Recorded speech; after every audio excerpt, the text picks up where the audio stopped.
Hi, my name is Karen. Today we will be reading The Snail and the Whale by Julia Donaldson and Axel Scheffler.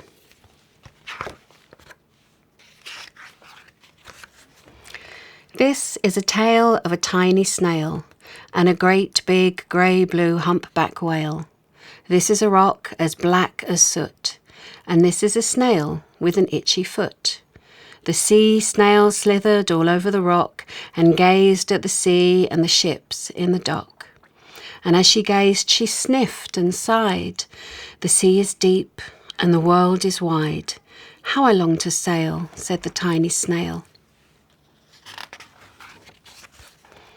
These are the other snails in the flock, who all stuck tight to the smooth black rock and said to the snail with the itchy foot, "Be quiet, don't wriggle, stay still, stay put." But the tiny sea snail sighed and sniffed and then cried, "I've got it, I'll hitch a lift." This is the trail of the tiny snail, a silvery trail that looped and curled and said, "Lift wanted," around the world.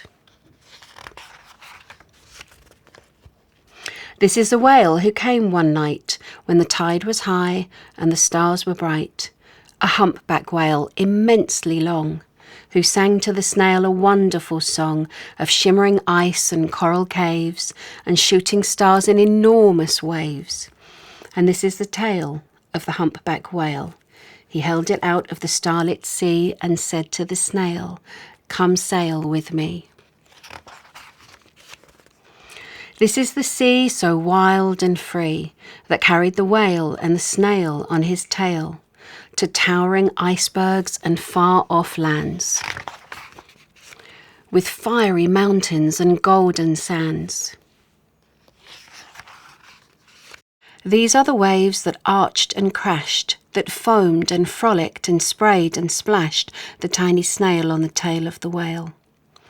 These are the caves beneath the waves, where stripy fish with feathery fins and sharks with hideous toothy grins swam round the whale and the snail on his tail.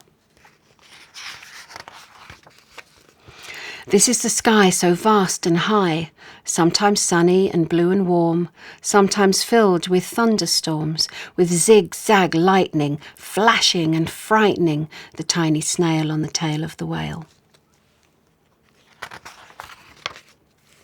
And she gazed at the sky, the sea, the land, the waves and the caves and the golden sand. She gazed and gazed, amazed by it all. And she said to the whale, "I feel so small." But then came the day. The whale lost his way. These are the speedboats running a race, zigging and zooming all over the place, upsetting the whale with their ear-splitting roar, making him swim too close to the shore. This is the tide slipping away. And this is the whale lying beached in a bay. "Quick, off the sand, back to sea," cried the snail. "I can't move on land, I'm too big," moaned the whale. The snail felt helpless and terribly small. Then, "I've got it," she cried, and started to crawl. "I must not fail," said the tiny snail. This is the bell on the school in the bay, ringing the children in from their play. This is the teacher holding her chalk, telling the class, "Sit straight, don't talk." This is the board, as black as soot, and this is the snail with the itchy foot. "A snail, a snail!" The teacher turns pale. "Look," say the children, "it's leaving a trail." This is the trail of the tiny snail, a silvery trail saying, "Save the whale." These are the children running from school, fetching the fireman, digging a pool, squirting and spraying to keep the whale cool. This is the tide coming into the bay, and these are the villagers shouting, "Hooray!" as the whale and the snail travel safely away. Back to the dock and the flock on the rock, who said, "How time's flown, and haven't you grown?" And the whale and the snail told their wonderful tale of shimmering ice and coral caves and shooting stars in enormous waves, and of how the snail, so small and frail, with her looping, curly, silvery trail, saved the life of the humpback whale.